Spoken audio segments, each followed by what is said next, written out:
All right, what's up? Welcome to the Gossip Intellectual Podcast with me, comedian Royce Wynn. Oh, my face looks so fat. Whatever.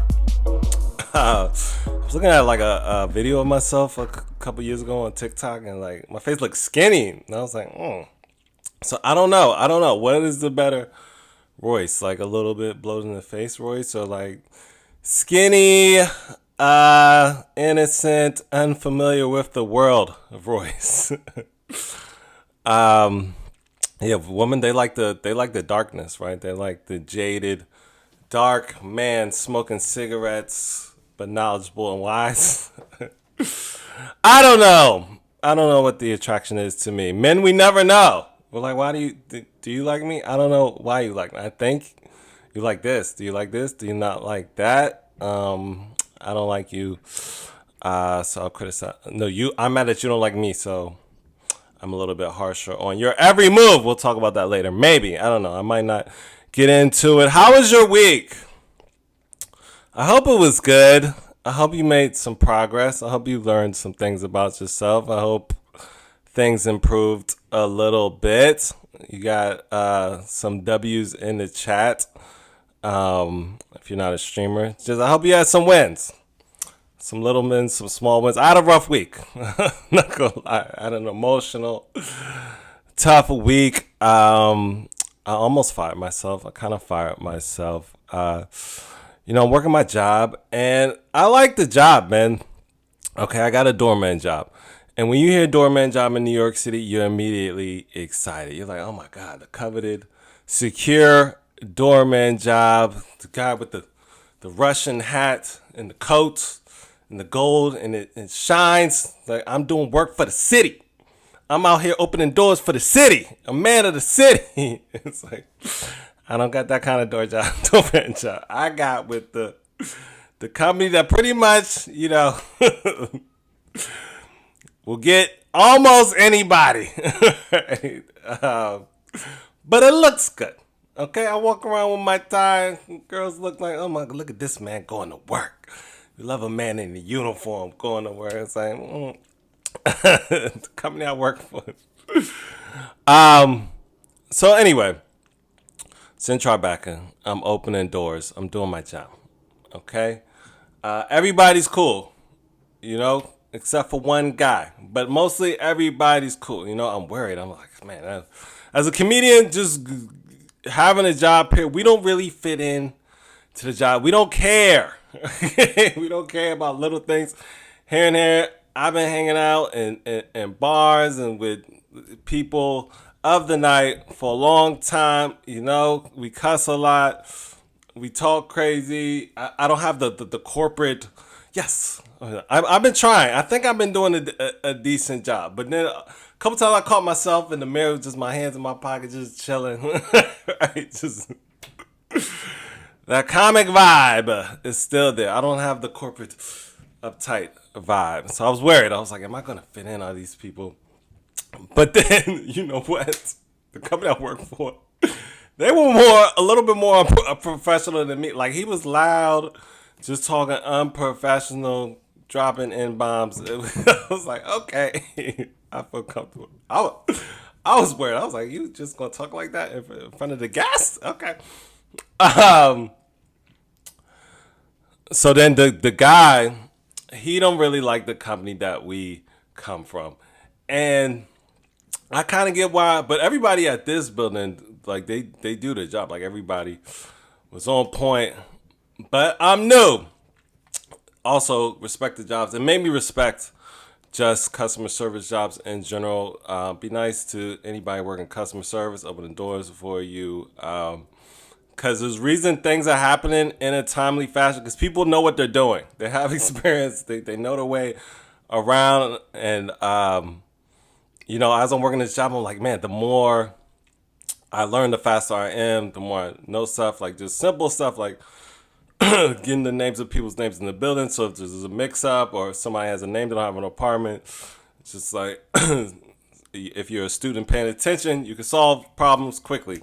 That's what customer service jobs are. Solve the problem quickly, get people going where they need to go. So anyway, there's just some things you don't know about. And 2 of my shifts, there happened to be a big move. Okay. And I don't know the protocol for a big move because you can't train for that if nobody's moving where you are. You know, this is a high turnover job. They're just trying to get somebody in there, secure the desk, and hopefully you find somebody with some common sense that can learn as they go. Unfortunately, the guy that doesn't like our company didn't like me for whatever reason, was extra hard on me during this move. And it's little things that I was missing that that he was mad about, right? So they came in with the move, and first they came in through the front door. You're supposed to go through the side. So I was like, all right, y'all gotta go through the side door. They were like, cool. Set that up. He came upstairs. He was like, you didn't tell nobody about the move? I was like, I didn't know they came ready to move. I didn't know.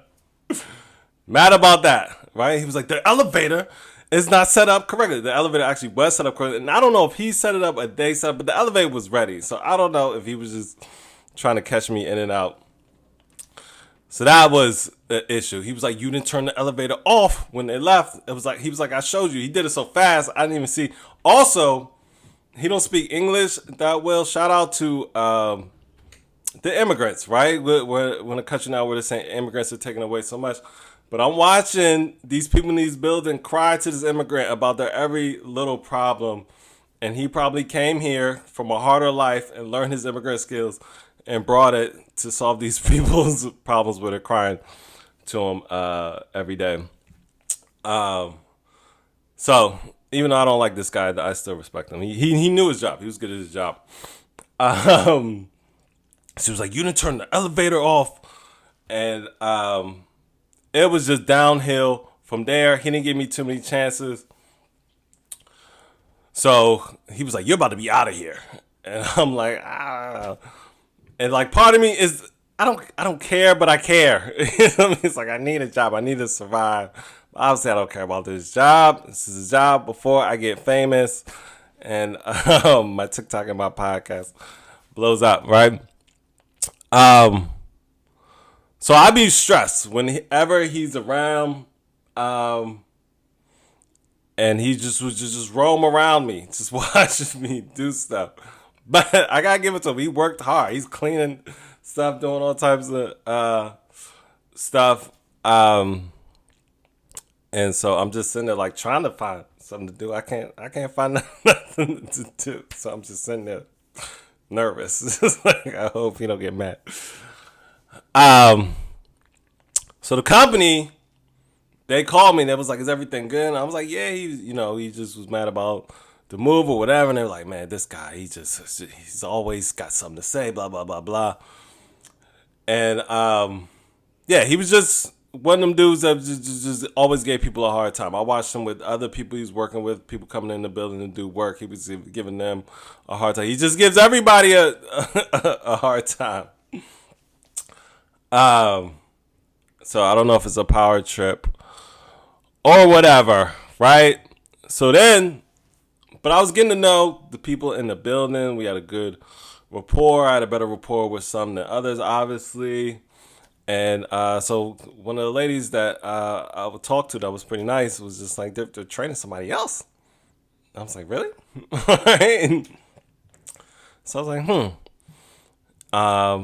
Then another one of the little kids in the building was like, yeah, I saw another doorman training somebody else. So I'm like, what the fuck is going on? Right? So I'm like, they trying to fire me and sneak. So then I texted somebody that, like, I don't know, he's the guy that comes and checks on and makes sure everything is going okay. And he doesn't respond. So I'm like, okay.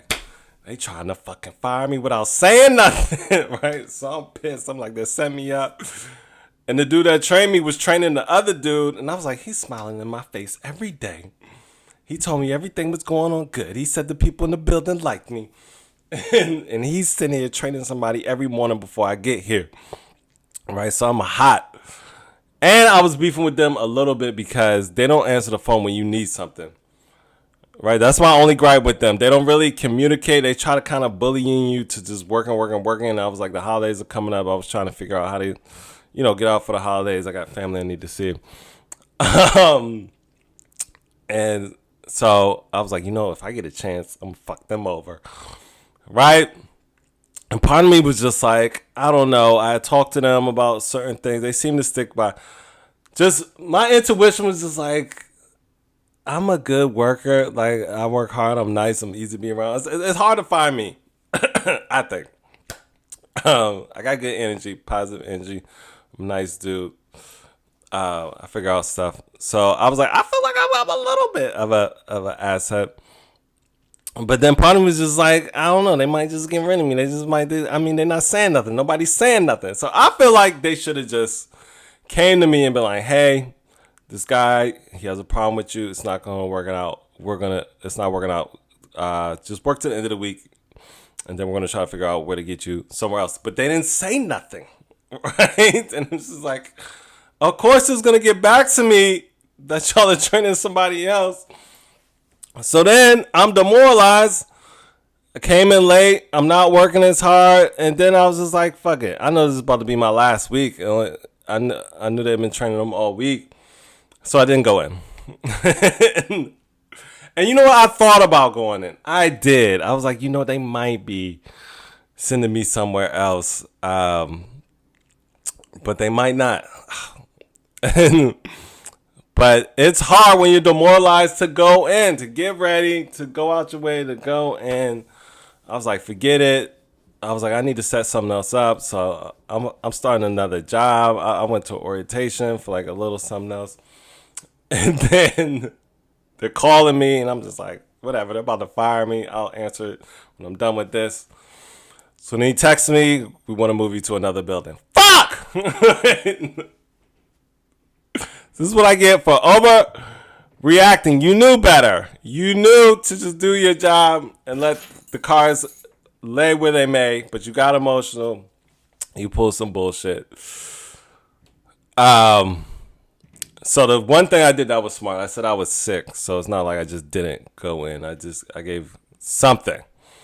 So he's just like, yeah, the guy doesn't like you, blah, blah, blah. We're going to move you out. Please don't call out last minute like you did ever again. He was like, they'll call you about setting you up in a new place, but they haven't called me. So I might have fired myself. It might have happened. So sorry, that took a long time. That was a long intro. Of me telling you about my business, but I thought that was a little bit of an interesting story. All right. What else is going on? All right, let's get into somebody else who fired themselves. Actually, it goes with the theme of the podcast today. Marjorie Taylor Greene is resigning after leaving MAGA. Okay, so we've been watching Marjorie Taylor Greene for weeks turn from the crazy person, sorry, I have roommates, unfortunately, that she was, to a reasonable thinking person. Remember, she was just the craziest person in Congress. Like, you would just see some of her quotes and just be like, oh my God, what is this person doing? I got distracted. They're cooking and baking pots, so I'm a little distracted. So, yeah, she went on this whole, media run. And she's talking to everybody, and she's just going against MAGA, trying to take MAGA down from underneath. She was like grassroots MAGA. It was like, who is a crazy person at the bottom that could lead this movement? And it was Marjorie Taylor Greene with the red face. And then recently, she was one of the leaders of the Epstein files. I think she was one of the people that got, what's his name? Belicheck? Fuck. The dude that they sent to Ohio. the Indian that they sent to Ohio.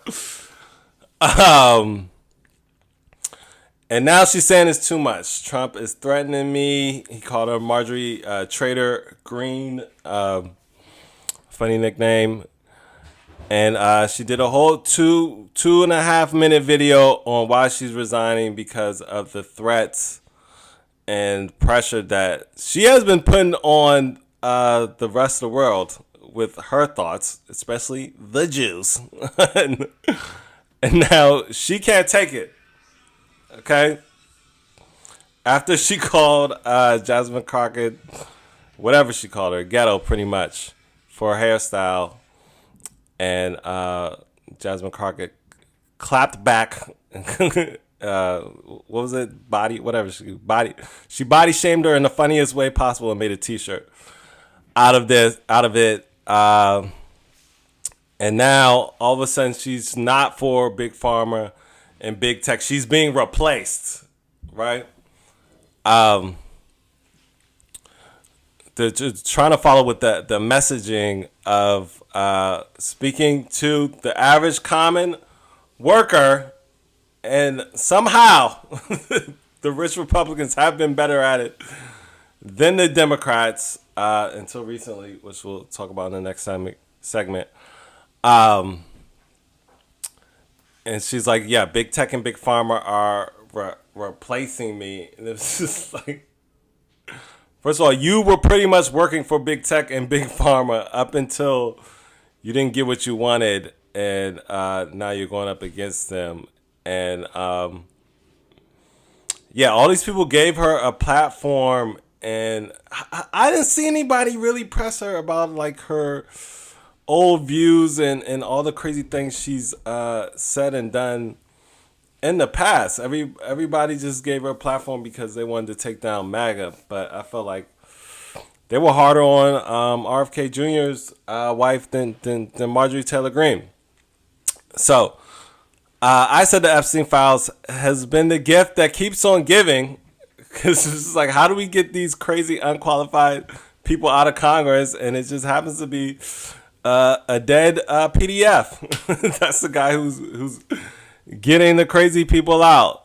So, you know, Trump, he had a meltdown, called somebody Piggy.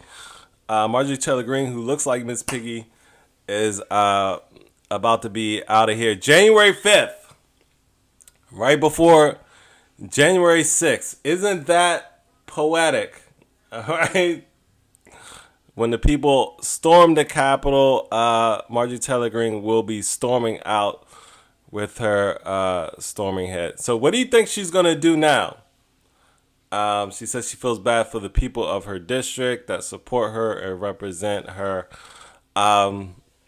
So maybe she'll be a talking head for the Democrats. She'll probably start a podcast. I'm not going to lie. She has a talent for a podcast. The people that can just talk and make up stuff and go with it and run with it, those are the people that should have their own show. She shouldn't, because we need less ridiculousness in the world and messaging. But if I'm a talent scout or manager looking for money, yeah, I want Marjorie Taylor Greene on my team.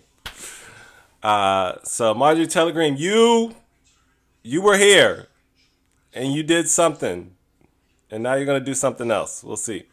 So on brand for people firing themselves, Olivia Nuzzi wrote a book about her affair with RFK Jr. We're in the age of no shame. Spins and no shame. That's what we're in the age of. Embarrass yourself, spin it as some type of empowerment instead of just admitting you love fame. Okay. Now, Olivia Nuzzi,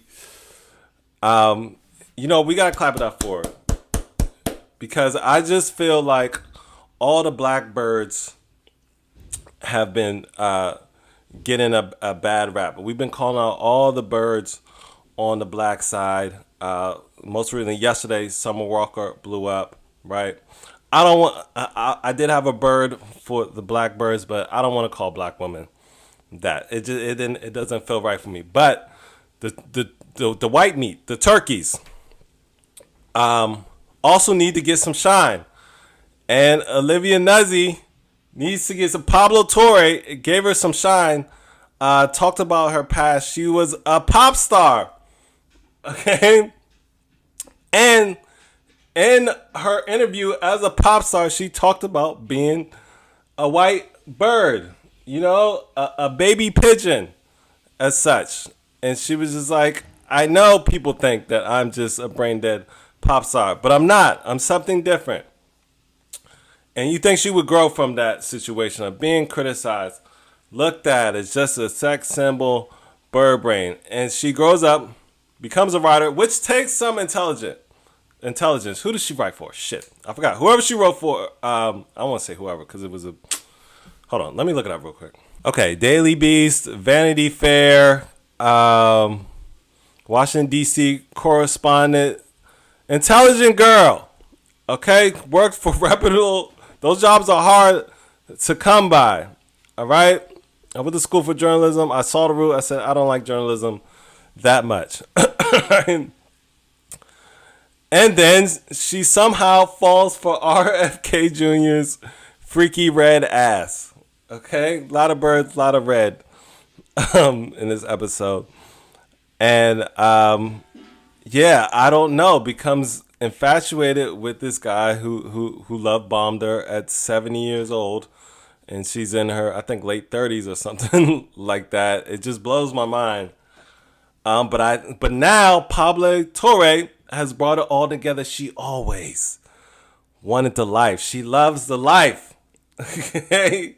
We keep saying it over and over again. It's the clout, it's the fame, it's the power, it's the confidence to be around that type of energy. And she went back to her roots. So shout out to her for going back to her roots. And then it was a poetry from RFK Jr. Okay? And now see, these days we talk about, nobody talks about love anymore. These rappers, these R&B dudes, all they're talking about is just, sex, just raw and raunchy. And RFK Jr. was on the same thing. Okay? He's sending her freaky poems. All right? Like a rapper would, but it's written in his own way.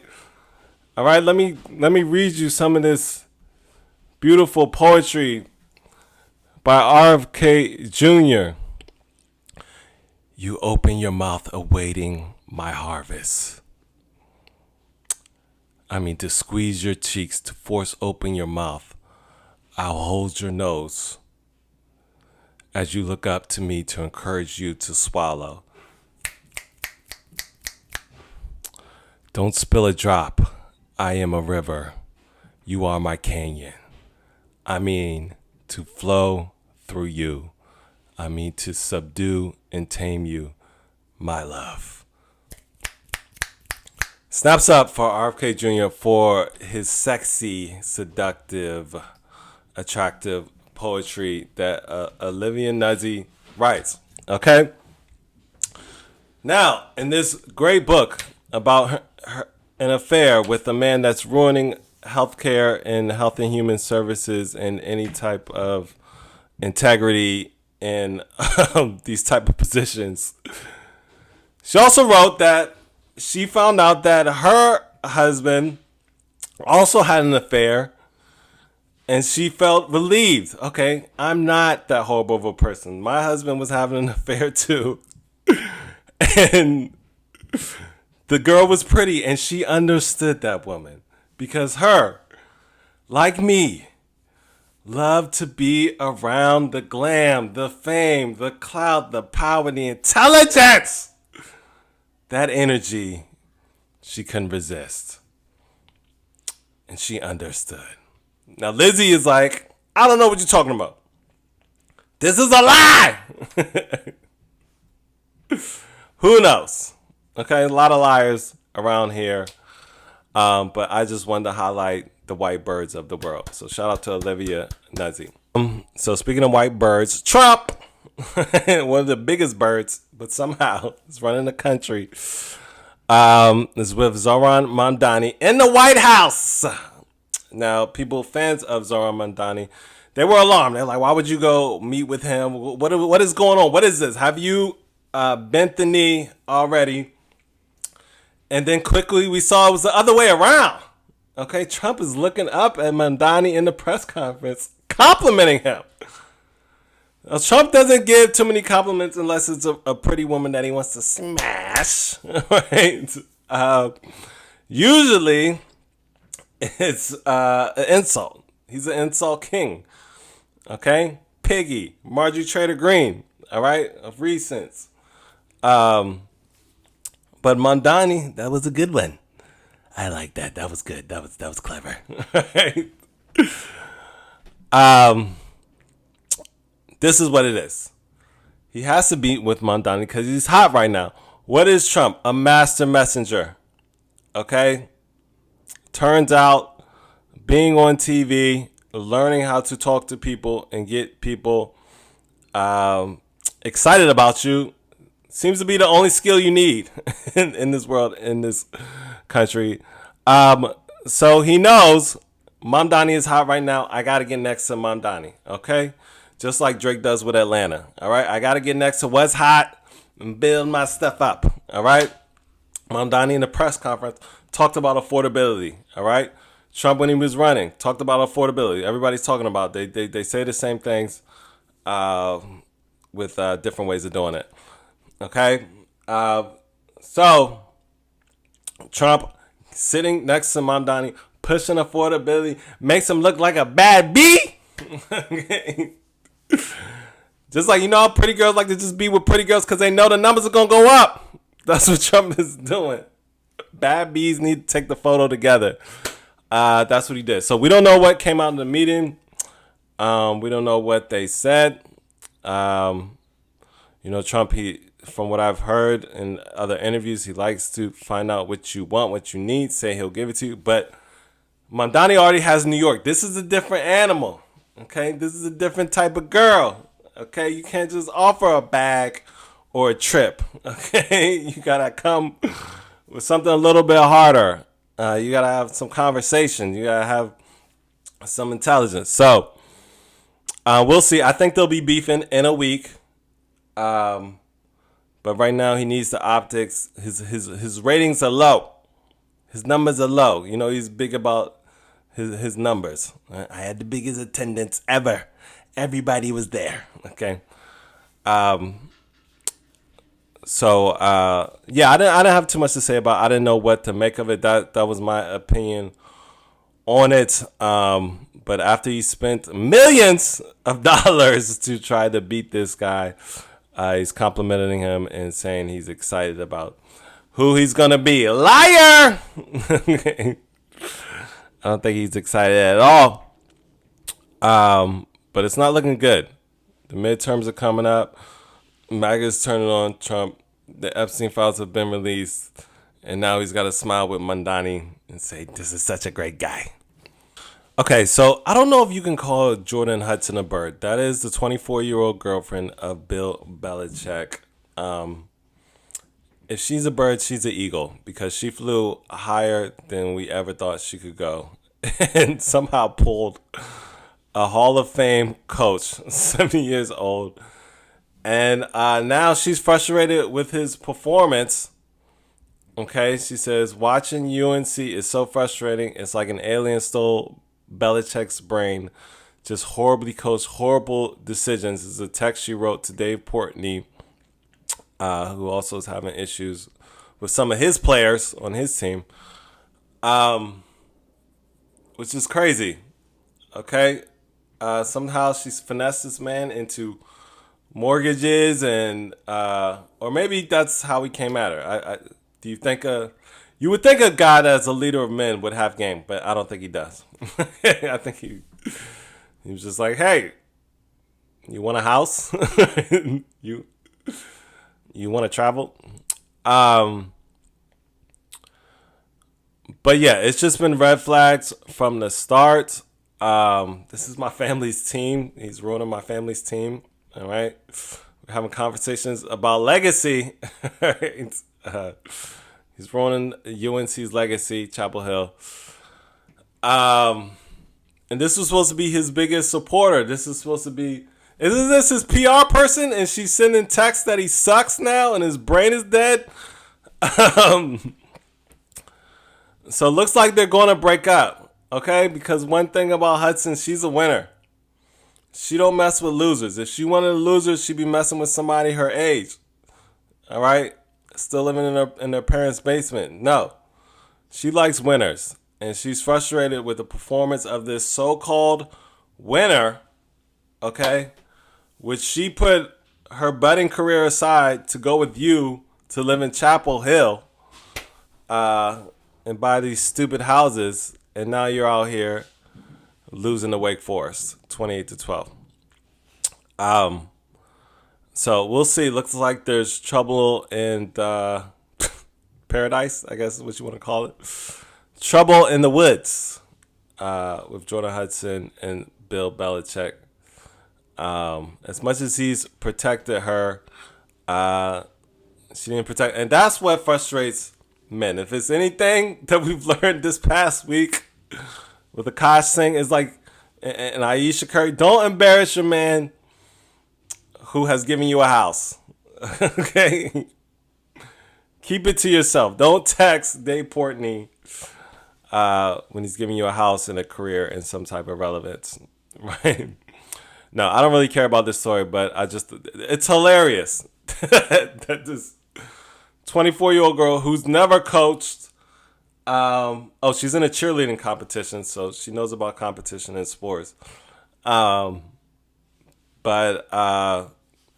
is talking about her boyfriend coach and texting behind his back to a media source. Fucking idiot. So we'll see. We'll see how that goes. Coaches don't like betrayal. They hate that. Okay, so we brought up Dave Portney and Barstool, who broke the story about Jordon Hudson's messaging infidelity, texting infidelity. So Patrick Beverley has this story where he choked out his younger sister for, I guess, going on a date with a guy who was 3 years older, 18, 15. So some people say, that's not that big of a deal. Other people are saying he's an adult. She's not. High school is because it's illegal. But now that I'm older, I'm just like, is it that crazy? I don't think it's that crazy. But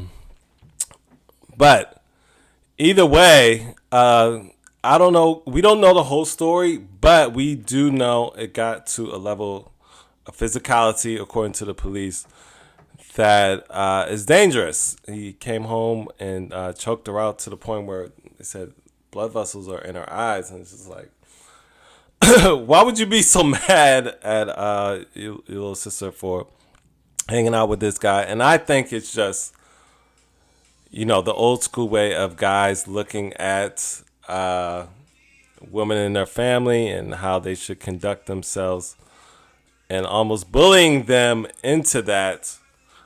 So just kind of like sorry, 1 second.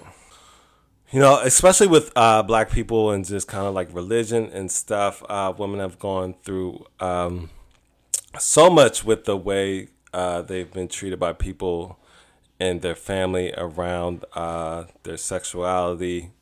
So somebody needs to talk about. Nobody has brought this up.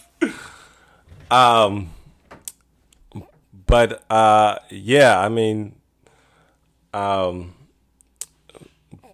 black families have been particularly harsh on women and their families for the way they date or the way they choose to have sex with others.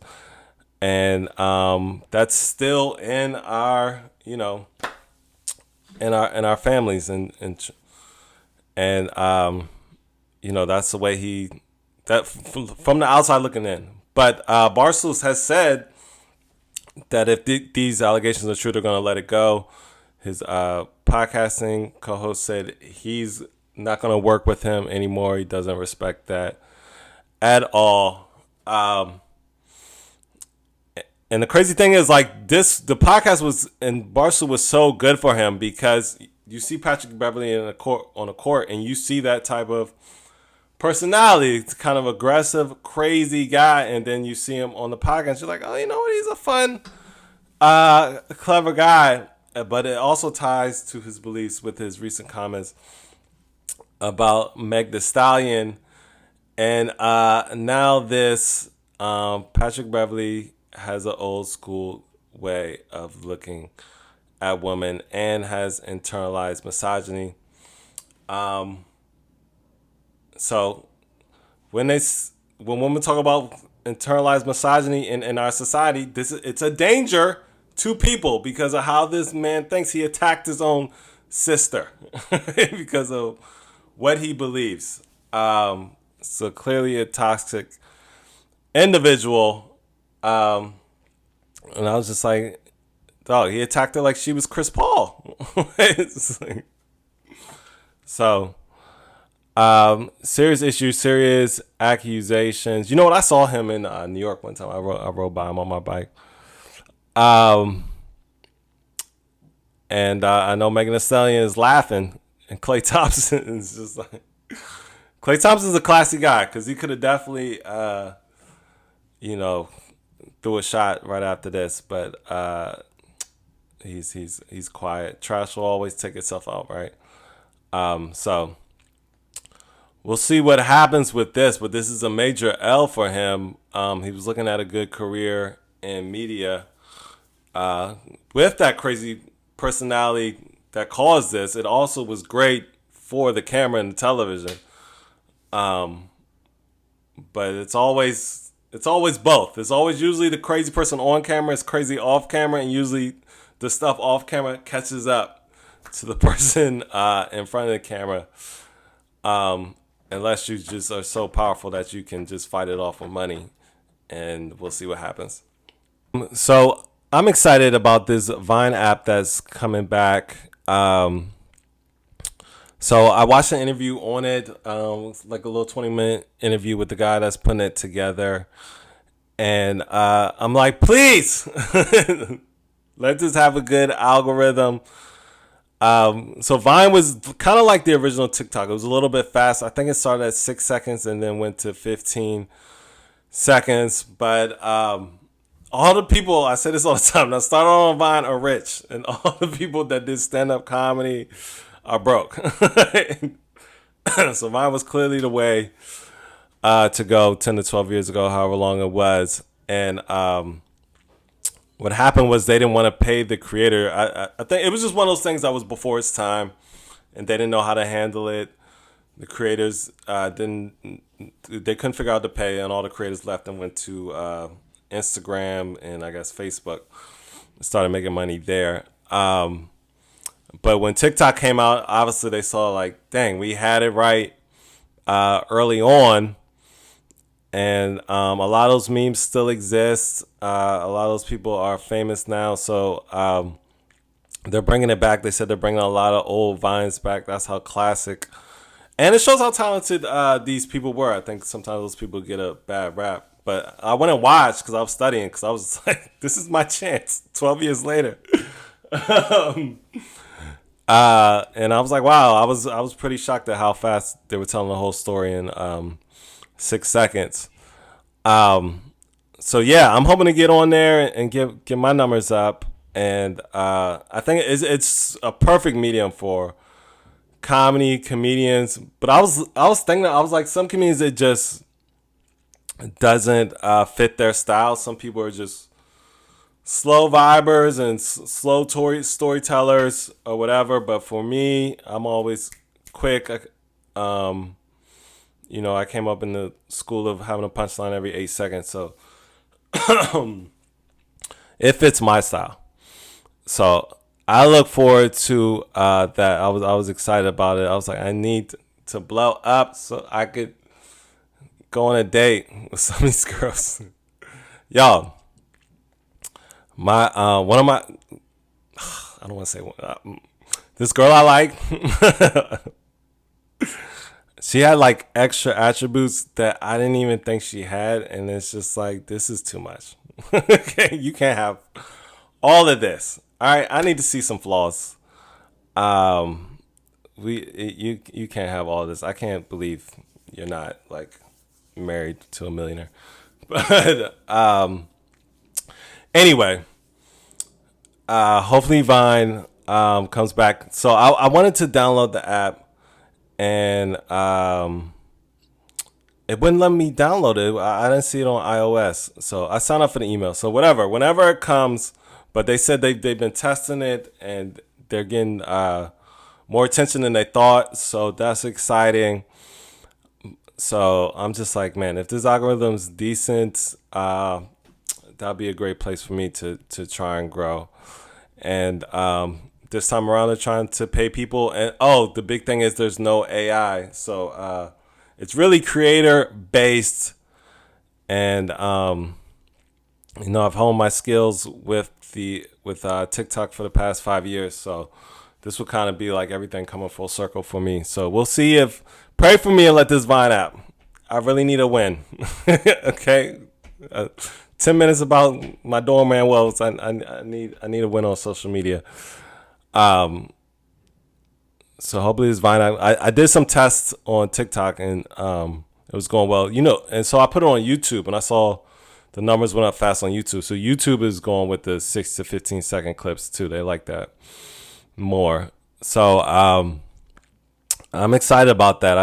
I even shout out other comedians. I was like, man, pay attention. this might be a shot. So we'll see.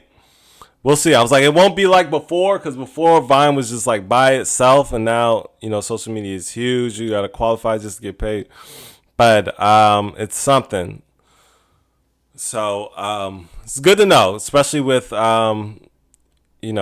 this stuff looming over TikTok. We don't know how long it's going to be around. And like I said, that's why you just keep working, like I did with my doorman job. But keep creating, and then something else will come along. You can't recreate you. So is just remember, those things are just a platform. You are the creator that can go anywhere. So we'll see what happens. All right, we got it done again. Every week I'm just like, I did another podcast. Thanks for listening, man. Have a great week, and hope you get some wins. Bye.